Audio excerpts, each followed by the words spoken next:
ವಿಚಾರದಲ್ಲಿ ನಿಮಗೆ bottom of the deck ಬಂದಿರುವಂತಹದ್ದು ಇಂಪ್ರೆಸ್ ಕಾರ್ಡ್ ಬಂದಿದೆ.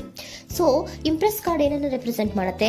ಕೆಲವೊಂದು ರೀತಿಯ ನಿಮ್ಮ ಲವ್ ಲೈಫಿನ ವಿಚಾರದಲ್ಲಿ ಶಾಂತವಾಗಿರ್ಬೇಕು, ಸಮಾಧಾನವಾಗಿರ್ಬೇಕು, ಒಂದು ಪ್ರೀತಿ ಇರಬೇಕು ಅನ್ನುವಂತಹದ್ದು, ಮತ್ತೆ ಒಂದು ಸ್ಟೇಬಲ್ ಆಗಿರ್ಬೇಕು ಅನ್ನುವಂತಹ ರೀತಿಯಲ್ಲಿ ನೀವು ಆಲೋಚನೆಯನ್ನು ಮಾಡ್ತಾ ಇರುವಂತಹದ್ದು ಬಾಟಮ್ ಆಫ್ ದ ಡೆಕ್ ಅಲ್ಲಿ ರೆಪ್ರೆಸೆಂಟ್ ಆಗ್ತದೆ. ಲೈಫಿನ ವಿಚಾರದಲ್ಲಿ ನೀವು ಪಾಸ್ಟಿನಲ್ಲಿ ಕೆಲವೊಂದು ರೀತಿಯ ಕೆಲವೊಬ್ಬರಿಗೆ ಸೋಲ್ಮೇಟ್ ಕನೆಕ್ಷನ್ ಅನ್ನ ರೆಪ್ರೆಸೆಂಟ್ ಮಾಡ್ತಾ ಇದೆ ಕೆಲವೊಬ್ಬರಿಗೆ. ಓಕೆನಾ? ನಿಮ್ಮ ಪ್ರೀತಿಯಲ್ಲಿ ಒಂದು ರೀತಿಯ ಬಾಂಡೇಜ್ ಇರುವಂತಹದ್ದು ರೆಪ್ರೆಸೆಂಟ್ ಆಗ್ತಾ ಇದೆ. ಹಾರ್ಮೋನಿಗಳು ಇರುವಂತಹದ್ದು ರೆಪ್ರೆಸೆಂಟ್ ಆಗ್ತದೆ ಕೆಲವೊಬ್ಬರಿಗೆ. ಓಕೆನಾ? ಮತ್ತೆ ಕೆಲವೊಬ್ಬರಿಗೆ ನಿಮ್ಮ ಲವ್ ಲೈಫ್ನ ವಿಚಾರದಲ್ಲಿ ಥರ್ಡ್ ಪಾರ್ಟಿ ಸಿಚುಯೇಷನ್ ಅನ್ನ ರೆಪ್ರೆಸೆಂಟ್ ಆಗ್ತಾ ಇದೆ. ಓಕೆನಾ? ಥರ್ಡ್ ಪಾರ್ಟಿ ಸಿಚುಯೇಷನ್ಸ್ ಅನ್ನ ರೆಪ್ರೆಸೆಂಟ್ ಮಾಡ್ತದೆ ನಿಯರ್ ಪಾಸ್ಟಿನಲ್ಲಿ ನಿಮಗೆ. ನೆಕ್ಸ್ಟ್ ಕಾರ್ಡ್ ಬಂದಿರುವಂತಹದ್ದು ಪೇಜ್ ಆಫ್ ಸೋರ್ಟ್ಸ್ ಬಂದಿದೆ. ಥರ್ಡ್ ಕಾರ್ಡ್ ಬಂದಿರುವಂತಹದ್ದು ಯಾವುದು? ನಿಮಗೆ ಪೇಜ್ ಆಫ್ ಸೋರ್ಟ್ಸ್ ಬಂದಿದೆ. ಸೊ ಕ್ಯೂರಿಯಾಸಿಟಿ ಇದ್ದಂತಹ, ನಿಮ್ಮ ಲವ್ ಲೈಫಿನ ವಿಚಾರದಲ್ಲಿ ಒಂದು ಕ್ಯೂರಿಯಾಸಿಟಿ ಇದ್ದಂತಹ, ಒಂದು ರೀತಿಯ ಬಾಂಡೇಜ್ ಇದ್ದಂತಹ, ಸ್ವಲ್ಪ ನೀವು ಮಾತಾಡಿರುವಂತಹ ಸಾಧ್ಯತೆಗಳು ರೀಸೆಂಟ್ ಪಾಸ್ಟ್ ನಲ್ಲಿ ರೆಪ್ರೆಸೆಂಟ್ ಆಗ್ತಾ ಇದೆ. ಸೊ ನಿಮ್ಮ ಲವ್ ಲೈಫಿನ ವಿಚಾರವಾಗಿ ಒಂದು ರೀತಿಯ ಬಾಂಡೇಜ್ ಇರುವಂತಹದ್ದು, ನೀವು ಕೆಲವೊಬ್ಬರಿಗೆ ಥರ್ಡ್ ಪಾರ್ಟಿ ಸಿಚುಯೇಷನ್ ಮತ್ತೆ ಕೆಲವೊಬ್ಬರಿಗೆ ಸೋಲ್ಮೇಟ್ ಕನೆಕ್ಷನ್ ಅನ್ನ ರೆಪ್ರೆಸೆಂಟ್ ಮಾಡ್ತಾ ಇದೆ. ಮತ್ತೆ ನಿಮ್ಮ ಲವ್ ಲೈಫಿನ ವಿಚಾರದಲ್ಲಿ ನೀವು ಮಾತಾಡಿರುವಂತಹದ್ದು ಕೂಡ ಕೆಲವೊಂದು ರೀತಿಯ ಮಾತುಕತೆಗಳ ಆಡಿರುವಂತಹದ್ದು, ಹೊಸ ಐಡಿಯಾಗಳನ್ನ ಮಾಡಿರುವಂತಹದ್ದು ಇಲ್ಲಿ ರೆಪ್ರೆಸೆಂಟ್ ಆಗ್ತದೆ. ಮೇ ಬಿ ನೀವು ಫ್ರೆಂಡ್ಸ್ ಗಳ ಮೂಲಕ ನೀವು ನಿಮ್ಮ ಪರ್ಸನ್ ಅನ್ನ ಭೇಟಿಯಾಗಿರಬಹುದು. ಯಾವುದೋ ಕೆಲವೊಂದು ಫಂಕ್ಷನ್ ಗಳಲ್ಲಿ ನೀವು ನಿಮ್ಮ ಪರ್ಸನ್ ಅನ್ನ ಭೇಟಿಯಾಗಿರುವಂತಹ ಸಾಧ್ಯತೆಗಳು ಇದೆ ಅನ್ನೋದನ್ನ ನಿಮ್ಮ ಪಾಸ್ಟ್ ನಲ್ಲಿ ರೆಪ್ರೆಸೆಂಟ್ ಮಾಡ್ತಾ ಇದೆ. ನೆಕ್ಸ್ಟ್, ಅಟ್ ಪ್ರೆಸೆಂಟ್ ನಲ್ಲಿ ಯಾಕೋ ನಿಮ್ಮ ಲವ್ ಲೈಫಿನ ವಿಚಾರದಲ್ಲಿ ಫೀಲಿಂಗ್ ಲೆಫ್ಟ್ ಔಟ್ ಆಗಿರುವಂತಹ ಸಾಧ್ಯತೆಗಳು ರೆಪ್ರೆಸೆಂಟ್ ಆಗ್ತಾ ಇದೆ. ಅಟ್ ಪ್ರೆಸೆಂಟ್ ನಲ್ಲಿ ಯಾಕೋ ಕೆಲವೊಂದು ರೀತಿಯ ಚಿಂತೆಗಳಿರುವಂತಹದ್ದು, ವರೀಸ್ಗಳಿರುವಂತಹದ್ದು, ಬೇಜಾರಿನಲ್ಲಿ ನಿಮ್ಮ ಲವ್ ಲೈಫಿನ ವಿಚಾರದಲ್ಲಿ ಇರುವಂತಹದ್ದು ರೆಪ್ರೆಸೆಂಟ್ ಆಗ್ತಾ ಇದೆ. ಯಾಕೆ ಅಂದ್ರೆ ನಿಮ್ಮ ಲವ್ ಲೈಫಿನ ವಿಚಾರವಾಗಿ ಕೆಲವೊಂದು ರೀತಿಯ ಬದಲಾವಣೆಗಳಾಗ್ತಾ ಇರುವಂತಹದ್ದು ರೆಪ್ರೆಸೆಂಟ್ ಆಗ್ತಾ ಇದೆ. ಯಾಕೋ ಕೆಲವೊಂದು ಚೇಂಜಸ್ಗಳಾಗ್ತಾ ಇರೋದ್ರಿಂದ ನೀವು ಬೇಜಾರಿನಲ್ಲಿ ಇರುವಂತಹದ್ದು.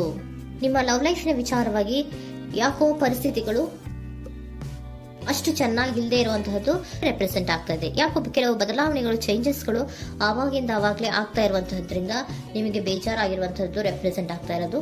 ಮತ್ತೆ ಥರ್ಡ್ ಕಾರ್ಡ್ ಬಂದಿರುವಂತಹದ್ದು ಕ್ವೀನ್ ಆಫ್ ವ್ಯಾಂಡ್ಸ್ ಬಂದಿದೆ. ಸೊ ಕ್ವೀನ್ ಆಫ್ ವ್ಯಾಂಡ್ಸ್ ಏನಕ್ಕೆ ನಿಮಗೆ ಪದೇ ಪದೇ ಚೇಂಜಸ್ಗಳಾಗ್ತಾ ಇದೆ? ಆ ಚೇಂಜಸ್ಗಳಿಂದ ಯಾಕೋ ಕೆಲವೊಂದು ರೀತಿಯ ವೇರಿಯೇಷನ್ಗಳು ಆಗ್ತಾನೆ ಇರೋದ್ರಿಂದ ನಿಮಗೆ ಬೇಜಾರಾಗ್ತಾ ಇದೆ.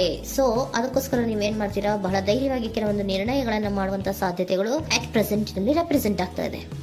ಬಹಳಷ್ಟು ಧೈರ್ಯದಿಂದ ಇಂಡಿಪೆಂಡೆಂಟ್ ಆಗಿ ಕೆಲವೊಂದು ನಿರ್ಣಯಗಳನ್ನ ಮಾಡಬೇಕು ಅನ್ನುವಂತಹ ಆಲೋಚನೆಗಳನ್ನ ಮಾಡ್ತಾ ಇರುವಂತಹದ್ದು ರೆಪ್ರೆಸೆಂಟ್ ಆಗ್ತಾ ಇದೆ. ಯಾಕೆ ಅಂದ್ರೆ ಆವಾಗಿನವಾಗೆ ನಿಮ್ಮ ಲವ್ ಲೈಫಿನ ವಿಚಾರದಲ್ಲಿ ತುಂಬಾ ಏರುಪೇರುಗಳಾಗ್ತಾ ಇರೋದ್ರಿಂದ ಆ ವಿಚಾರದಲ್ಲಿ ಸ್ವಲ್ಪ ಬೇಜಾರುಗಳು ಇರುವಂತದ್ದು ರೆಪ್ರೆಸೆಂಟ್ ಆಗ್ತದೆ.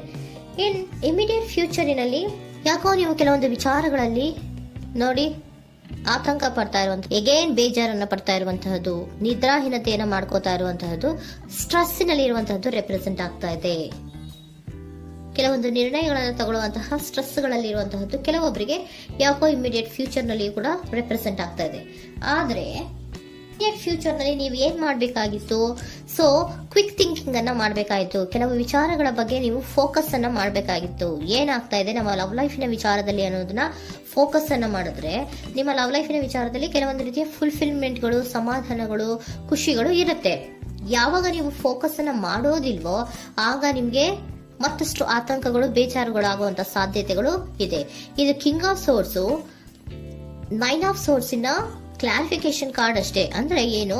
ನೀವು ಕೆಲವೊಂದು ವಿಚಾರಗಳಲ್ಲಿ ಫೋಕಸ್ ಅನ್ನ ಮಾಡಬೇಕು. ಲವ್ ಲೈಫಿನ ವಿಚಾರಗಳಲ್ಲಿ ಫೋಕಸ್ ಅನ್ನ ಮಾಡಿ ಕೆಲವೊಂದು ರೀತಿಯ ಆಕ್ಷನ್ಸ್ ಗಳನ್ನ ತಗೊಂಡ್ರೆ ಫುಲ್ಫಿಲ್ಮೆಂಟ್ ಗಳಾಗುವಂತಹ, ಸಮಾಧಾನಗಳಾಗುವಂತಹ, ಖುಷಿಗಳಾಗುವಂತಹ ಸಾಧ್ಯತೆಗಳು ಇದೆ.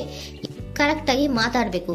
ಏನ್ ಮಾತಾಡಬೇಕು ನಿಮ್ಮ ಲವ್ ಲೈಫಿನ ವಿಚಾರವಾಗಿ ಕರೆಕ್ಟ್ ಆಗಿ ಮಾತಾಡಿ ಕೆಲವೊಂದು ರೀತಿಯ ಕ್ಲಿಯರ್ ಥಿಂಕಿಂಗ್ ಅನ್ನ ಮಾಡಿ ಕ್ವಿಕ್ ಆಕ್ಷನ್ಸ್ ಅನ್ನ ತಗೊಳ್ಳುವಂತಹದ್ದು ರೆಪ್ರೆಸೆಂಟ್ ಆಗ್ತಾ ಇದೆ. ಓಕೆನಾ?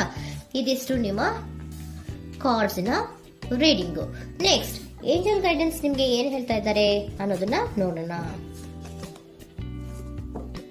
ನಿಮ್ಮ ಲವ್ ಲೈಫಿನ ವಿಚಾರವಾಗಿ ಏಂಜಲ್ ಗೈಡೆನ್ಸ್ ಏನ್ ಕೊಡ್ತಾ ಇದ್ದಾರೆ?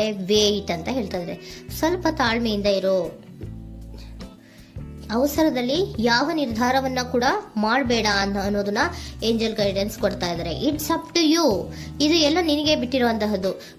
ಬೇಗ ಬೇಗ ಕೆಲವೊಂದು ನಿರ್ಧಾರಗಳನ್ನ ಕ್ವಿಕ್ ಥಿಂಕಿಂಗ್ ಅನ್ನ ಮಾಡಿದ್ರು ಕರೆಕ್ಟ್ ಆಗಿ ಕ್ಲಿಯರ್ ಥಿಂಕಿಂಗ್ ಅನ್ನ ಮಾಡಬೇಕು. ಸೊ ಕ್ಲಿಯರ್ ಥಿಂಕಿಂಗ್ ಅನ್ನ ಮಾಡೋದಕ್ಕೆ ಲವ್ ಲೈಫ್ ನ ವಿಚಾರವಾಗಿ ಸ್ವಲ್ಪ ಟೈಮ್ ಬೇಕಾಗುತ್ತೆ. ಅದಕ್ಕೋಸ್ಕರನೇ ಏಂಜಲ್ ಗೈಡೆನ್ಸ್ ನಿಮ್ಗೆ ಏನ್ ಕೊಡ್ತಾ ಇದ್ದಾರೆ, ಸ್ವಲ್ಪ ವೇಟ್ ಮಾಡಿ. ಇಟ್ಸ್ ಅಪ್ ಟು ಯು, ಇದು ನಿಮ್ಗೆ ಬಿಟ್ಟಿರುವಂತಹದ್ದು. ಪರ್ಫೆಕ್ಟ್ ಟೈಮಿಂಗ್, ಕೆಲವೊಂದು ವಿಚಾರಗಳಿಗೆ ಪರ್ಫೆಕ್ಟ್ ಟೈಮಿಂಗ್ ಅನ್ನೋದು ಅಥವಾ ಡಿವೈನ್ ಟೈಮಿಂಗ್ ಅನ್ನೋದು ಬರಬೇಕು. ಆಗ ಕೆಲವೊಂದು ನಿರ್ಣಯಗಳನ್ನ ಮಾಡಬಹುದು. ಸ್ವಲ್ಪ ನೀವು ಈಗ ಯಾವುದೇ ರೀತಿಯ ಅವಸರದ ನಿರ್ಧಾರಗಳನ್ನು ಮಾಡೋದು ಬೇಡ ಅಂತ ಹೇಳ್ತಾ ಇದ್ದಾರೆ. ಓಕೆ, ಸರೆಂಡರ್ ಕಾರ್ಡ್ ಏನ್ ಹೇಳ್ತಾ ಇದ್ದಾರೆ ಅನ್ನೋದನ್ನ ನೋಡೋಣ. So surrender, frustration doesn't open any doors. The key to resolving a dilemma, dissolving a block, is to take a breath, center yourself and regroup so may approach the situation more calmly. Frustration, ಹತಾಶೆ ಅನ್ನೋದು ಮಾಡ್ಕೋಬೇಡಿ. ಹತಾಶೆ ಮಾಡ್ಕೊಳ್ಳೋದ್ರಿಂದ ನಿಮ್ಗೆ ಯಾವುದೇ ರೀತಿಯ ಹೊಸ ಐಡಿಯಾಗಳು ಬರಲ್ಲ, ಹೊಸ ಥಿಂಕಿಂಗ್ಗಳು ಬರಲ್ಲ, ಕ್ಲಿಯರ್ ಥಿಂಕಿಂಗ್ ಅನ್ನ ಮಾಡಕ್ಕೆ ಸಾಧ್ಯ ಆಗಲ್ಲ. ಸೊ ಅದಕ್ಕೆ ನೀವೇನ್ ಮಾಡ್ಬೇಕು, ಫ್ರಸ್ಟ್ರೇಷನ್ ಅನ್ನ ಬಿಟ್ಬಿಟ್ರೆ ನೀವು ಸಮಾಧಾನವಾಗಿ ಯೋಚನೆ ಮಾಡಿ ಕೆಲವೊಂದು ನಿರ್ಧಾರಗಳನ್ನ ಮಾಡಿ ಅನ್ನೋದನ್ನ ಸರೆಂಡರ್ ಕಾರ್ಡ್ ಕೂಡ ನಿಮ್ಗೆ ಹೇಳ್ತಾ ಇದ್ದಾರೆ. ಸೊ ನಿಮ್ಮ ಲವ್ ಲೈಫಿನ ವಿಚಾರದಲ್ಲಿ ಈಗ ಸ್ವಲ್ಪ ನಿಮ್ಗೆ ಬೇಜಾರುಗಳಿರುವಂತಹದ್ದು, ಕೆಲವೊಂದು ಬದಲಾವಣೆಗಳು, ವೇರಿಯೇಷನ್ಗಳು ಆಗ್ತಾ ಇರುವಂತಹದ್ದು ರೆಪ್ರೆಸೆಂಟ್ ಆಗ್ತಾ ಇದೆ. ಸೊ ನಿಮ್ಮ ಲವ್ ಲೈಫಿನ ವಿಚಾರಕ್ಕೆ ಫ್ಯೂಚರಿನಲ್ಲಿ ಕೆಲವೊಂದು ಆಕ್ಷನ್ಸ್ ಅನ್ನ ತಗೋಬೇಕಾದ್ರೆ ಸ್ವಲ್ಪ ವೇಟ್ ಮಾಡಬೇಕು, ಕ್ಲಿಯರ್ ಆಗಿ ಥಿಂಕ್ ಮಾಡಬೇಕು, ಅದರಲ್ಲಿ ಆಕ್ಷನ್ಸ್ ಅನ್ನ ತಗೋಬೇಕು ಅನ್ನೋದನ್ನ ಹೇಳ್ತಾ ಇದ್ದಾರೆ. ಓಕೆನಾ? ಆಗ ಮಾತ್ರ ನಿಮ್ಗೆ ನಿಮ್ಮ ಎನರ್ಜಿಯಲ್ಲಿ ಏನ್ ಶಾಂತತೆ ಬರಬೇಕು ಅಂತ ಹೇಳ್ತೀರಲ್ಲ, ಆ ಶಾಂತತೆ ಏನ್ ಬರಬೇಕು, ಲವ್ ಲೈಫಿನ ವಿಚಾರವಾಗಿ ಶಾಂತತೆ ಯಾವಾಗ ಬರುತ್ತೆ ಅಂದ್ರೆ ನೀವು ಕ್ಲಿಯರ್ ಥಿಂಕಿಂಗ್ ಅನ್ನ ಮಾಡಿದಾಗ ಮಾತ್ರ ಬರುವಂತಹದ್ದು ಅನ್ನೋದು ಕಾರ್ಡ್ಸ್ ಗಳಲ್ಲಿ ರೆಪ್ರೆಸೆಂಟ್ ಆಗ್ತದೆ.